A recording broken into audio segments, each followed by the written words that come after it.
আজকে আবার চলে গেছিলাম রবীন্দ্র সরোবর লেকে আউটডোর পেন্টিংয়ের জন্য। আর পেন্টিংয়ের সঙ্গে সঙ্গে আজকের গিফটও পেলাম। তো কি গিফট পেলাম সেটা তো অবশ্যই দেখাবো, চলো তো আজকের ভিডিওটা শুরু করি। নমস্কার, সকলকে জানাই সুপ্রভাত। আশা করি সকলে ভালো আছেন। আর আমি কৌশিক, আমার সিম্পল লাইফের আরও একটি সিম্পল ব্লগে আপনাদের সকলকে স্বাগত। তো আমি এখন আছি রবীন্দ্র সরোবর লেকে। তার কারণ হচ্ছে আমাদের মিশন থেকে এখন আউটডোর পেন্টিংয়ের ক্লাস চলছে। তো সেই জন্য আমরা দেখো সবাই লেকে চলে এসেছি। আর সকাল সকাল লেকে এসেছি, তো এখানেই ভাবলাম ইন্ট্রোটা শ্যুট করবো, তাই এখান থেকেই আজকের ভিডিওটা শুরু করছি। তো চলো আজকের ভিডিওটা কন্টিনিউ শেষ পর্যন্ত দেখতে। তো লেকে এসে প্রথমেই আমরা আমাদের আগের দিনের লোকেশনে বসে গেছিলাম, কারণ তোমরা জানো যে আমার আগের দিনের ছবিটা কমপ্লিট হয়নি, শুধুমাত্র আউটলাইন করে আমি রেখে দিয়েছিলাম। তাই সেই ছবিটা কমপ্লিট করার জন্য আবার সেম লোকেশনে আমাকে এসে বসতে হয়েছে। আর আগের দিন যদিও ওই পাশে যে পড়ে আছে গাছটা, সেই গাছের ওপর বসেছিলাম, কিন্তু আজকে সেখানে বসতে পারলাম না। তার কারণ গাছে আজকে প্রচুর পিঁপড়ে, আর যেহেতু আমি ওয়াটার কালার করছি তাই নিচে বসে কাজ করলে আমার সুবিধা হবে বলে মনে হলো। তো সেই জন্য নিচে ভালোভাবে বসে গেলাম। আর আজকের পুরো ছবিটা আমি ওয়াটার কালার দিয়ে করব, তাই বাড়ির থেকে শুধু ওয়াটার কালারেরই মেটেরিয়ালসগুলো নিয়ে এসেছি, আর অন্য কিছু নিয়ে আসিনি। কারণ সত্যি কথা বলতে আউটডোরে 1 নম্বর ক্লাস হচ্ছে, তাই বেশি জিনিসপত্র আমি নিয়ে আসতে চাইনি ব্যাগ ভর্তি করে। আর আমাদের যেহেতু বলে দিয়েছে যে যেমন মিডিয়ামে পারবে তেমন মিডিয়ামে কাজ করতে পারে, তাই আমি ওয়াটার কালারটাই বেছে নিয়েছি। সেই জন্য বাড়ি থেকে শুধু ওয়াটার কালারটাই নিয়ে এসেছি। তো অন্যান্য মিডিয়ামও বাকিটা করছে, পেন্সিল স্কেচ বলো বা কেউ হচ্ছে ড্রাই প্যাস্টেলে করছে, কিন্তু আমি এই সিনারিটা ওয়াটার কালার দিয়ে করতেই চেয়েছি। বলেন দাদা, বলেন কি বলবেন? জল খাইতে আসছি। ব্যাগ থেকে কিছু করছিস? জল যেটা সিকিউরিটি ধরতে পারে।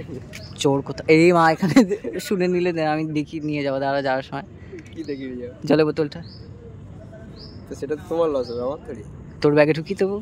তো 1 ঘন্টা পর আমার আপাতত এইটুকু কাজ হয়েছে, বাকিটা পরে করব। তো এখন দেখি বাকিটা কি করছে। এটা ঠেকুয়া, এটা প্যাকেটে করে ঠেকুয়া। এটা বিস্কিট নিয়ে ঠেকুয়া, স্পেশাল ঠেকুয়া। এটা ইংল্যান্ড থেকে নিয়ে এসেছিস? ও মা, ইংল্যান্ডেও থাকে নন বেঙ্গলি গুলো। ওটস ওয়ালাটা ইন্ডিয়ার ঠেকুয়া হলে খেতে। তুই আমাকে ওটস খাওয়াচ্ছিস? বিস্কিট থাক তুই বেশি ক্যামেরায় তো আসিস। একটা দে, একটা দে। আরে ছোড়া আছে, বড় চিনি হোক, আমি একটু মোটা হব। ভালো লাগছে দেখি। বাহ, বড় হয়ে কিছু একটা হবি তুই। আমি না ভুলে গেছি, আমি ভুলে গেছি। আজকেরটা একটুখানি দেখে নেবেন। হ্যাঁ, আজকেরটা একটুখানি দেখে নেবেন। ওটা আমাকে বলে রংটা মিক্সিংটা আমাকে বলে দিবি।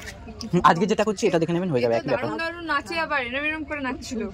আমি এরম নাচি, আবার এরম নাচি। কাটবের আলি, আবার ক্লাসিক্যাল ছেড়ে এখন এরম আমি সবই নাচি। ওয়াও, কাটবের আলি পেয়ারা তুমি খাও, তারপরে যাই না। ও বিস্কুট খাচ্ছিল। ওকে একটা দেন, আরে বিস্কুট দিয়ে দেখি যা চলে গেল। আমি আগের দিন আমার বাড়িতেও নিয়ে গেছি, আর ঘুরিয়ে আবার বাড়ি নিয়ে চলে গেছি। আজকে একটা গিফট পাবো। সর, আমি অরুণাচল গেছিলাম না, সবার আলাদা আলাদা। এ আমার খাতাপত্র যেন ঝাড় না দিয়ে নিয়ে চলে যায়, সেটা দেখিস একটুখানি। দেখ, আমি আজকে একটা গিফট পাবো, দেখ বসে গেছে। দাও, থ্যাংক ইউ। একটা চাবি রিং কোথায় দেখা যাচ্ছে না, দেখি। হ্যাঁ, এই ওরা মন্ত্র আছে ওখানে, ওরা ওই মন্ত্রগুলো বলে। এটা কিছু এমনি করে ঘোরা।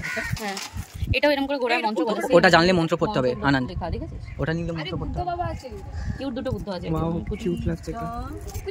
এই বুদ্ধটা কেমন নেবে? তুই নিবি? হ্যাঁ, দাও। নে। ইয়া, আমি এসেছে দিদি। কোনদিন মন্ত্র না, এটা নে, এটা কোথায় দেখাচ্ছে না তো? এইবার দেখা যাচ্ছে বুদ্ধটা। Nice. A few moments later. আচ্ছা, তোর তো এখনো কাজ শেষ হয়নি, তুই আমাদেরকে ফোন করে কেন জ্বালাচ্ছিলিস? কারণ আমি বাড়ি যাব। তো তুই তো নিজেই কাজ করে এখনো গোসা আসনি। আসো আসো আসো করে আছে। ও দেখবে বলেছে। আর আমার চিনি, আমার সব ছেলে। সে তো সবাই চেনে, আমার ব্লগ যারা দেখে তোকে সবাই চেনে। তো আমার এখনো অনেকটা কাজ বাকি আছে, এখনো 1.5-2 ঘন্টা লাগবে। তো ভাবছি ওটা পরের দিন এসে কমপ্লিট করবো। আর যদি বাড়িতে কমপ্লিট করি তো তাহলে হয়ে গেল, পরের দিন নতুন ছবি করব। তো স্যার আমাদেরকে বলেছে এটা কমপ্লিট করে যেতে, কিন্তু স্যার নেই, তাই আমরা চলে যাচ্ছি ফাঁকি দিয়ে। টাটা।